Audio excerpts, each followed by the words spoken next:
नमस्कार, बहुत बहुत स्वागत है आपका मेरे YouTube चैनल पर। आज बात करने वाला हूं मैं रूस और यूक्रेन के बीच जंग एक नए स्वरूप में जा चुकी है। जो जंग खत्म होनी चाहिए थी वो और बढ़ती जा रही है। मैं सुमित अवस्थी हूं, मेरे YouTube चैनल पर आप जुड़े हुए हैं और दुनिया की तमाम खबरों को हम खबर दिखाते हैं, उनका विश्लेषण दिखाते हैं और अपना ओपिनियन भी आपको बताते हैं। अभी 2 दिन पहले जिस तरीके से यूक्रेन ने रूस पर ड्रोन के जरिए हमला किया गया, वो कहा गया दुनिया का दूसरा पर्ल हार्बर मोमेंट था। जिस तरीके से अमेरिका पर हमला हुआ था उसके पर्ल हार्बर पर, उस पोर्ट पर, उसी अंदाज में यूक्रेन ने रूस को कानों कान हवा नहीं चलने दी और उसके घर में घुसकर हज़ारों किलोमीटर अंदर तक घुसकर अपने ड्रोन के जरिए हवाई रास्ते से उनके जो तमाम बमवर्षक विमान थे उनको नेस्तनाबूद कर दिया। करीब 41 विमान ख़त्म हुए और ये ऑपरेशन, ये तैयारी बताया गया यूक्रेन जो है बीते 1.5 साल से कर रहा था। अब एक और खबर आ गई है। इस बार जो खबर है वो पानी के अंदर उड़ने वाले ड्रोन से है। जी हाँ, ये पहली बार हम सुन रहे हैं। यूक्रेन की लड़ाई इस हद तक रूस के खिलाफ चल रही थी इन सवा तीन साल के युद्ध में, जो कोई सोच भी नहीं सकता। दरअसल हुआ क्या, राष्ट्रपति पुतिन जो कि रूसी राष्ट्रपति हैं और जिनकी वजह से ये युद्ध को माना जा रहा है कि लड़ा हुआ है 2 मुल्कों के बीच में, उन्होंने कुछ साल पहले रूस से लगा हुआ एक और इलाका है क्रीमिया का, उस पर कब्जा कर लिया था। क्योंकि क्रीमिया का इलाका समुद्र से मिलता है, वहाँ से बड़ी संख्या में व्यापारिक रिश्ते बनाए जा सकते हैं, समुद्री व्यापार किया जा सकता है, लेकिन वो रूस के पास नहीं था। पर पुतिन ने कुछ साल पहले क्रीमिया पर कब्जा किया और रूस और क्रीमिया को जोड़ने के लिए एक लंबा पुल बनाया गया जो समंदर के ऊपर था। करीब 19-20 किलोमीटर लंबा पुल था ये। इस पुल में जो कि सबसे इम्पोर्टेंट कनेक्टिविटी थी क्रीमिया और रूस के बीच में, इस पुल के पिलर के नीचे यूक्रेन ने अपने ड्रोन के जरिए करीब 1100 किलो का विस्फोटक लगाया और पुल के एक पिलर को उड़ा दिया। यानी पुल बीच से आधा हो गया, टूट गया।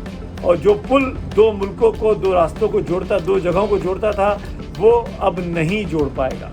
तो रूस के आर्थिक विकास पर चोट, रूस के आर्थिक मार्ग पर चोट और रूस की उस ताकत पर चोट जो कि पुतिन के द्वारा बनाया गया था।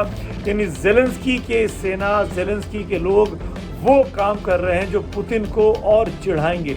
और ये सब काम तब हो रहा है जब ये तय था कि मई के आखिर में, जून के पहले हफ्ते में इस्तांबुल में दोनों मुल्कों के लोग बैठेंगे, अमेरिका के मध्यस्थता में, टर्की की मध्यस्थता में, और कोई शांति का रास्ता निकालेंगे। लेकिन ऐसा होने की बजाय इन्हीं डेट्स में, इन्हीं तारीखों में यूक्रेन ने रूस पर इन सवा तीन सालों का सबसे बड़ा पलटवार किया है। ज़ेलेंस्की को ये दिखता है कि ज़ेलेंस्की पुतिन के खिलाफ अपनी खुंदक निकालने में, अपनी देश की जो बर्बादी हुई है उसको पीछे छोड़ने में कोई कोताही नहीं बरतना चाहते।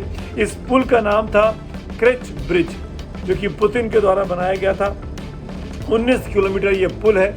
2014 में इसका निर्माण, 2014 में क्रीमिया को अपने नियंत्रण में रूस ने लिया था और उसके बाद रूसी सैन्य आपूर्ति के लिए इस पुल का इस्तेमाल होता था, आवाजाही के लिए इस्तेमाल होता था। जो सामान पोर्ट पे आता था क्रीमिया के, वो रूस तक कैसे पहुंचे उसके लिए इस पुल का इस्तेमाल होता था। उस पुल को ध्वस्त कर दिया, उस पुल के बीच के हिस्से को उड़ा दिया है यूक्रेन ने। यानी पहले हवा में जाके हमला किया, वायु से ड्रोन के जरिए, और फिर पानी में, नदी के अंदर से जाके, समंदर के अंदर से जाके ड्रोन का इस्तेमाल किया गया, ऐसा बताया जाता है। इसकी तैयारी भी यूक्रेन 1 साल से कर रहा था। इतनी लंबी तैयारी के बाद ये सैन्य पलटवार किया है ज़ेलेंस्की की सेना ने। छोटा सा देश यूक्रेन, बड़ा सा मुल्क रूस, उस पर किस तरीके से हावी हुआ है बीते 3-4 दिनों में इस लड़ाई में, इस पूरी कहानी से ये साबित होता है। ऐसे में दुनिया के तमाम जो डिफेंस एक्सपर्ट है, मिलिट्री एक्सपर्ट है, वो ये कह रहे हैं अब रूस तमतमा गया है। अब बातचीत तो बिल्कुल नहीं होगी जब तक पुतिन अपने इन नुकसानों का बदला ना ले लें। पहले बम वर्षक खत्म किए गए, फिर इस पुल को उड़ाया गया। अब पुतिन इस वक्त खुंदक में होंगे, गुस्से में होंगे और वो ज़रूर यूक्रेन पर भारी हमले करेंगे।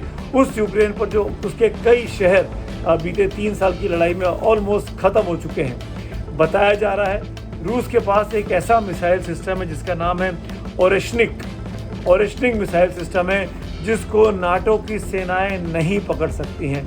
इसका इस्तेमाल रूस कर सकता है। ये जो मिसाइल सिस्टम है ये 13,500 किलोमीटर की रफ्तार से किला भेदने में सक्षम होता है, रडार से बचकर चलता है, कोई रडार इसको पकड़ नहीं सकता और उसमें एक साथ 6 वॉरहेड्स लगाए जा सकते हैं, यानी एक साथ 6 जगहों को आप निशाना बना सकते हैं एक मिसाइल के ज़रिए।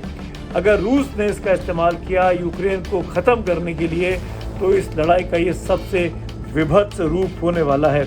और ये मिसाइल जो है ओरेश्निक जिसका नाम है ये रूस के पास है और रूस कई दिनों से इसको लेकर अपने पास बैठा हुआ है। बैलिस्टिक मिसाइल इसको कहा जा सकता है और इसकी स्पीड इसीलिए 13,500 किलोमीटर की है कि इसको कोई भी जो रडार है, कोई भी जो सिस्टम है एयर नेविगेशन का वो ना पकड़ने पाए।